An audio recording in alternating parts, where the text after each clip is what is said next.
It has been said that adoption is more like a marriage than a birth. Two or more individuals, each with their own unique mix of needs, patterns, and genetic history, coming together with love, hope, and commitment for a joint future. You become a family not because of your shared genetics, but because of your common love for one another. Did you know that in the U.S. there are 3,700 abortions every day? Did you also know that 1 in 6 families struggle with infertility? There are so many people in this country wanting to adopt a child. As I thought about my persuasive speech, I tried to decide which side I wanted to persuade. And I decided to focus a little on both. Many times children are put up for adoption because the parents die or because the parents cannot take care of the child. In recent years, more and more adoptions are because teenage parents make a choice and then they are not ready to live with the consequences of that choice. I understand that there are circumstances where an individual cannot accept the responsibility of the life that they have created. I also understand that everyone has a choice, but I cannot imagine ending a life that could potentially bless someone else's life. Although we often look at adoption as a sad end for the child when they're put up for adoption, it can also be a great beginning for them. It could be that the couple can't have a child of their own. They could be one of those 1 in 6 that can't get pregnant, they can't have their own child. It could be a single individual who's never had the opportunity to have their own child but wants to.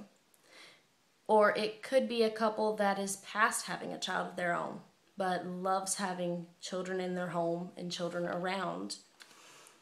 Many people that are looking to adopt worry that they are not good enough or that they do not have the financial means to become a parent. Most people think that you have to be a complete saint to adopt a child.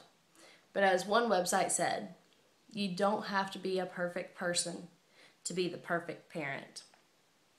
I had always thought that unless you were rich and famous, you had to be married, own your own home, and have all your ducks in a row, so to speak, before you could be an adoptive parent. After doing my research, I found that you can be married, you can be divorced, you can be widowed, you can be single.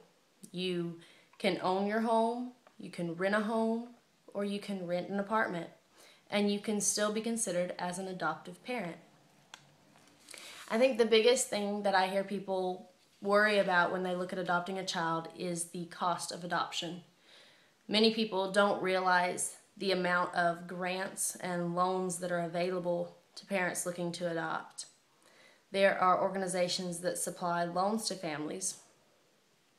Different organizations have their own set of criteria for their loans. The same goes with grants. There are plenty of organizations out there that raise money and supply grants to families wanting to adopt. A lot of these organizations are people who have adopted before, and they realize that people need the help, and so they raise money just so that they can help others adopt children. These organizations have their criteria as well. It may be that they only supply to married couples, or it could be that they supply to different religious backgrounds. Some are for Jewish, some are for Christian. There are different organizations that supply for different needs. And then there are creative ways to raise money for adoption. You can have your parents or your friends donate stuff for a yard sale to raise money. Adoption prices have a wide range, depending on which route you choose to go. The cheapest route that I found is by first becoming a foster parent. Adoptions through the foster care are anywhere from free to a couple $1,000s. As you move up, private adoptions, independent adoptions, and facilitated adoptions all range from $5,000 to $40,000. Adoptions from another country are $7,000 to $30,000. And these adoptions usually have a lot of travel involved. There are organizations that will sit down with you and they will break down the cost of adoption and how to make your dream a reality. It seems to me that most people are worried about their ability to afford the adoption, but most of these organizations agree that money should never keep you from adopting. There are so many options out there to help make your dream a reality. Edward Hale said, "I am only one, but still, I am one. I cannot do everything, but still I can do something. And because I cannot do everything, I will not refuse to do the something that I can do."